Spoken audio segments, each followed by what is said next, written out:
How do you create a presentation that's going to persuade your audience? What I usually recommend to be maximally persuasive is to focus on the structure of your presentation. And this calls upon the storytelling that we were talking about before.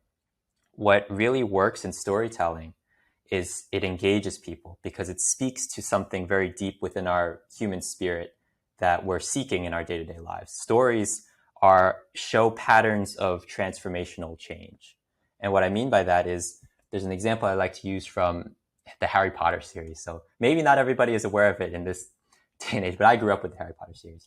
And so in the second movie in Harry Potter, there's this scene at the very end where Harry, the protagonist of the series, who's a boy wizard, he goes down into the subterranean caverns of the school.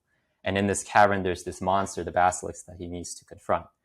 And this is an archetypal kind of setup. So the hero, the knight in shining armor, needs to slay the dragon in the caverns of this place.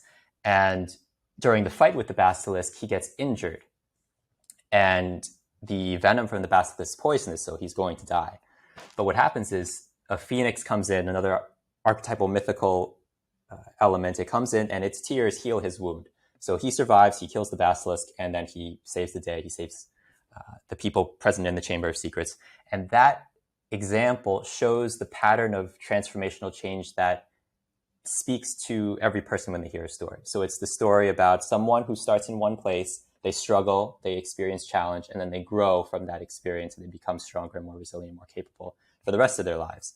So anytime that someone listens to a presentation, if you use that structure of transformational change, you can persuade someone to take on your insights and be motivated to take the actions that you're recommending to them. So for example, in a business presentation, let's say that you start in one place. Again, that structure of context and climax and conclusion. You start in one place, you explain things are bad now in the business. You might be frustrated by hearing these numbers that I'm presenting to you. But this is the action we can take to resolve that pain point in the end. So what happens is if you agonize that pain point, that frustration, you say, this is really bad. We can't keep going on in this current state. And I can show you through that transformational change how we can change the business for the better. Then you can persuade them, okay, there's no other choice. We have to take this action. Otherwise, things will continue in this bad route that we've established from the beginning.